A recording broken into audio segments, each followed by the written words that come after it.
네, 종전 협상이 지지부진한 가운데 미국은 압박 수위를 높이며 보복 조치를 유럽으로 넓히고 있습니다. 특히 트럼프 대통령이 주동미군 감축 가능성을 재확인하면서 주한미군 등에 미칠 영향도 주목받고 있습니다. 김영준 국방대 교수와 자세한 내용 짚어보겠습니다. 안녕하십니까? 네, 안녕하세요. 트럼프 대통령이 독일 주둔 미군을 5천 명도 더 넘게 줄이겠다라고 밝혔습니다. 이 감축 이유를 묻는 질문에는 답하지 않았는데 이번 결정의 배경 뭐라고 봐야 될까요? 오래됐죠. 사실 트럼프 1기, 2기 때 다 약속했던 내용입니다. 나토가 유럽에 의해서 주도돼야 되고 필요하면 뭐 탈퇴도 시사했던 적이 여러 번 있죠. 그래서 이번 내용은 특별한 계기라기보단 선거 공약으로 내세웠던 거를 이미 실행을 하겠다. 특히 이란 전쟁이 활화선이 됐죠. 도움이 되지 않았던, 오히려 비난을 했던 독일 등 유럽 지도자들한테 경고를 보내더니 실제 1기 때도 9,500명 정도 빼려고 했습니다. 그때는 이제 시간이 부족했고 선거를 졌으니까 실행을 못한 것뿐이고요. 2기 때는 말 잘 듣는 참모들로 앉혀놨으니까 이제는 공약을 실현하겠다는 겁니다. 그래서 현재 3만 5천 정도의 독일 미군 중에 7분의 1 정도 해당하죠. 이 부분 뺀다고 했고요. 오늘 보도 보면은 더 많이 뺄 거라고 얘기를 하고 있습니다. 그래서 스페인, 이탈리아 같은 다른 유럽 전체가 지금 한 8만에서 10만 명 정도 미군이 주둔을 하고 있는데요. 그중에서 상당수가 이 부분에 대해서 영향을 받을 수 있다. 이런 부분들이 주목을 받고 있습니다. 네. 지금 독일에 주둔하고 있는 미군이 3만 6천 명이고 유럽에는 지금 8만 명에서 10만 명 정도의 미군이 주둔을 하고 있는데 만약에 5천 명 그 이상의 미군이 만약에 철수를 하게 된다면 유럽 안보 지형에는 좀 어떤 변화가 생기겠습니까?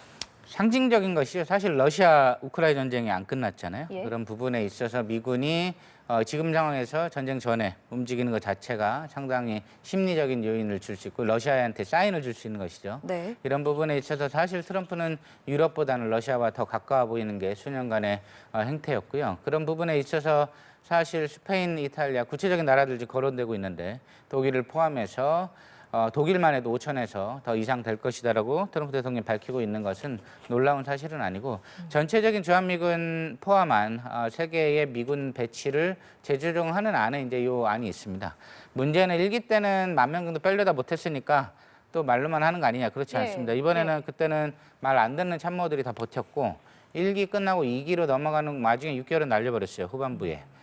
소위 말해 트럼프가 선거가 졌기 때문에 안 해도 됐던 것이죠. 근데 지금 1년 반 지나고 중간선거 앞두고 지지자를 향해서 유럽을 혼내주겠다. 생각보다 유럽을 혼내주겠다는 발언이 지지자한테 굉장히 세게 먹힙니다. 왜냐하면 뭐 할 때마다 유럽이 말만 번지르라고 도와주지 않았던 과거 사례들을 혐오하는 게 마가 세력이거든요. 그래서 이런 부분에 대해 독일도 놀랍지 않다. 유럽 중심으로 개편해야 된다라고 화답을 보냈고요. 이런 부분에 있어서 실제 실현이 6개월에서 12개월 안에 될 것이다. 그리고 국방부 발표는 5천 명보다 많을 것이다. 이게 트럼프 대통령의 목표고 사실 이란 협상이 지지부진하니까 지금 또 유럽이 또 관심의 대상이 됐어요. 이게 유럽으로 화제를 돌리는 것도 트럼프 대통령의 전략입니다. 그래서 유권자들이 지지부진한 협상보다 유럽을 혼내주냐로 지금 초점이 가 있어요. 유럽을 혼내주면 이거는 이란보다는 또 유럽을 혼내줬다는 데 방점이 찍히는 거죠. 이게 이제 트럼프 대통령의 정치 전략으로 봤을 때는 대단히 유효하기 때문에 이런 부분들 실행을 할 것으로 보입니다. 네, 앞서 잠시 언급을 하셨지만 워낙 트럼프 대통령이 이란과의 전쟁에 좀 비협조적인, 그러니까 미국을 도와주지 않은 다른 나토 동맹국들을 좀 비난하고 좀 실망을 나타내고 그랬던 적이 많잖아요. 그러니까 결국에 이런 조치가 다른 유럽 국가들로도 확대될 가능성이 있다고 봐야 되겠습니까? 네, 당연하죠. 당연하고요. 사실 트럼프 대통령이 오랫동안 공약한 거기 때문에 이란전은 그냥 도화선이 됐을 뿐이지 실제 선거 공약을 지금 지키는 중입니다. 그래서 유럽 관련한 미군의 일정 부분 재배치. 그리고 이게 여러분들 아셔야 되는 게 미군을 정확히 스테이션된 군대를 몇 명 빼고 이게 아니에요. 순환 배치가 계속 돌아가는 중에 이쪽으로 덜 배치하겠다는 겁니다. 주한미군도 마찬가지예요. 주한미군 현재 28,000 얘기하지만 정확히 몇 명 있는지 주한미군 빼고 몰라요. 왜냐하면 이게 2,000명 돌리고 6,000명 돌리고 계속 돌리면서 순환 배치 중이기 때문에 몇 명이 지금 도착할 예정이다라고 하면 그 인원도 TON 잡혀 있는 거예요. 우리끼리 이제 편지에 잡혀 있는 군대만 갖고 얘기를 하는데 실제 운영 자체는 또 별개로 돌아가기 때문에 이쪽에 이제 편제를 줄이겠다는 얘기를 한 거죠. 그래서 이제 그런 부분들이 지금 독일한테 올 게 왔다 이런 신호가 되고요. 트럼프 대통령 입장에서는 이란전은 도화선일 뿐 선거 공약을 이행한다는 측면에서 지금 이란에서 포커스를 유럽으로 옮겨버린 것뿐입니다. 그래서 유럽에서의 스페인, 이탈리아 등 여러 나라들이 지금 대상이 될 거고요. 실제 유럽 내 재배치를 할 것이냐 그럴 수도 있죠. 그건 이제 펜타곤이 정하는 거고요. 그런 부분들에 있어서 독일에서 일단 빼는 것까지는 실행을 좀 불가피해 보입니다. 예, 그 지금 미국 정치권 내에서도 우려의 목소리가 나오고 심지어 공화당 소속의 상하원 군사위원장들까지 이게 러시아에 좀 잘못된 신호를 줄 수 있다 이렇게 우려를 나타내면서 완전히 철수하는 게 아니라 동유럽에 배치를 해야 된다라고 얘기를 했더라고요. 이거는 그럼 어떤 방안이라고 보세요? 그분들은 10년 내내 그 얘기하던 분들이라 사실 트럼프 대통령은 신경 안 쓰는 분들이에요. 그 사람들이 무슨 트럼프 대통령의 생각을 바꿀 건 아니고 공천 뺏겠다 그러면 바로 납작 엎드리는 사람들이라서 그 사람들이 그냥 하는 얘기는 그냥 하는 얘기고 예. 그분들의 얘기 자체가 조금 반영이 될 수 있다는 말씀하신 대로 동유럽에 재배치하는 순서도 있을 수 있는데 지금 우선순위 사실 중국이랑 중동 쪽으로 와 있잖아요. 남미라든가 이런 부분의 큰 흐름 자체에 대해서 반대하고 있는 건 아니기 때문에 러시아에 잘못된 신호를 줄 수 있다는 얘기 자체는 러시아에 대해서 다른 신호를 보내주면 되겠다는 얘기로 또 대시가 되기 때문에 트럼프 대통령과 푸틴과의 관계를 봤을 땐 그런 분들의 의견은 이미 10년 내내 듣던 얘기이기 때문에 트럼프 대통령한테는 전혀 고려 대상이 되지는 않고 소위 말해 그런 사고방식을 깨겠다고 온 게 마가 세력이기 때문에 그 사람들의 발언 자체는 별 영향은 없을 겁니다. 예, 알겠습니다. 자, 지금 이 사안의 당사자죠. 독일의 입장을 좀 보면은 독일은 예상한 일이다. 유럽이 더 많은 안보 책임을 져야 한다. 이렇게 입장을 밝혔습니다. 다만 뉴욕타임스에서 그동안 트럼프 대통령의 경고를 허세로 치부해온 독일의 판단에 허점이 있었다라는 지적을 또 보도를 했더라고요. 이 지적에 대해서는 어떻게 생각하세요? 독일이 몇 년 전에 이미 트럼프 대통령이 하도 저러니까 우리가 유럽 최강의 군대를 건설하겠다고 발표를 한 적은 있어요. 근데 입만 살았다는 거죠. 유럽이 하는 건 대부분 입만 살았다고 트럼프 대통령이 지적하는 게 일부 맞는 게 방위산업 제조 기술은 하나도 없어요. 2차 세계대전 이후 전부 다 미군 주도의 훈련체로 갔기 때문에 입만 국방비 늘린다고 국방력이 강화되는 게 아니거든요. 그 안에 있는 그 군대 시스템이라든가 무기 체계 기획 도입 시스템이라든가 하나도 안 돼 있어요. 그리고 유럽 젊은이들은 여전히 군대를 기피합니다. 간부로서 직업으로서도 기피해요. 그러니까 정치인들의 수사는 미국인들이 보기에는 다 그냥 소위 헛소리인 거죠. 그래서 독일 수상이 얘기한 대로 독일이 히틀러 때 군대로 바로 돌아갈 수 있는 구조가 아무것도 없습니다. 그렇기 때문에 독일 수상이 얘기하는 거를 미국 전문가들은 어이상실 이렇게도 얘기하는 거고요. 여전히 유럽은 말만 앞선다. 군대 가려는 애들도 없고 지금 모병제 징병 시스템으로 군대를 채울 수도 없고 그 애들 훈련하는 훈련장도 없고 그걸 채우는 무기도 없어요. 제조업도 없어요. 아무것도 없어요. 국방 예산만 1년 전에 늘린 게 끝이에요. 유럽이 뭘 하겠다는 건지 모르겠다. 이게 미국 트럼프 지지자들의 발언이거든요. 그래서 그 부분은 상당 부분 사실이기 때문에 지금 유럽이 내세우는 거는 방향 기조 전환은 필요하다는 정도 얘기지 실제 갖추 있는 시스템 역량은 아무것도 없습니다. 그러면 어쨌든 지금 미국 국방부에서 얘기한 게 6개월에서 12개월 안에 철수를 완료하겠다는 거잖아요. 정말 그렇게 되리라고 보세요? 6개월이 되든 8개월이 되든 15개월이 되든 그건 중요한 건 아니고 실제 그런 부분들이 실행해 나갈 환경이 1기보다는 100배 이상 높아졌다. 왜냐하면 1기 때는 모두가 그걸 반대하는 참모들만 앉혀놨잖아요. 국방장관, 대통령 비서실장, 존 켈리, 맥마스터 전부 다 그걸 반대하는 사람들, 소위 말한 트럼프가 얘기한 딥스테이트들로 꽉 채워 있었는데 지금은 사실 피트 헤그세스, 그렇죠? 국가안보보좌관 날려버렸죠. 그래서 이런 자리들에 그걸 반대하는 사람이 아무도 없기 때문에 실제 이거를 구현할 사람들로 펜타곤도 조직을 개편을 했고 그래서 실제 실행 가능성이 있다. 그리고 우리가 보기에 5천에서 8천 빠지면 난리 나는 것처럼 또 얘기되지만 다시 채우면 됩니다. 나중에. 근데 이거는 트럼프 대통령이 상징적으로 국내 유권자를 위한 선거 공약을 채우는 거예요. 빼면 나중에 채워도 돼요. 이 부분들은 필요하면 움직일 수 있는 거기 때문에 지금 할 수 있는 것 자체가 지금 주목을 받잖아요. 성공한 겁니다. 정치 전략적으로. 그래서 마가 세력 자체가 이란 때문에 불만이 나와 있는 것 자체를 내가 유럽에서 했던 말들을 지키마라고 지금 화답을 한 거예요. 그러니까 유럽 애들 올 게 왔다라고 응수를 한 거고 미국 트럼프 지지자들은 웃기고 있네 이렇게 하고 있는 겁니다. 그래서 지금 사실은 이 부분들은 꽤 구체적으로 실현 가능성이 있다. 문제는 이제 주한미군이죠. 우리가 관심 있는 건. 그렇죠. 이 부분은 중국이 또 있기 때문에 우리가 좀 자세하게 봐야 되겠죠. 예, 그러니까 저희 주한미군 얘기를 좀 해보겠습니다. 일단 그러면 교수님께서는 주한미군 문제까지 불똥이 튈 가능성에 대해서는 일단 몇 % 정도라고 생각하세요? 요걸 뺐기 때문에 주한미군이 영향받는다는 제로고 원래 빼려고 했기 때문에 조금 줄일 수는 있다는 뭐 100% 할 수 있는 거죠. 그러니까 이 부분이 있어요. 중국이 러시아보다는 훨씬 중요하죠. 견제하려는. 근데 주한미군으로 꼭 그걸 저지해야 되느냐? 주일미군 플러스 알파로 저지해야 되느냐?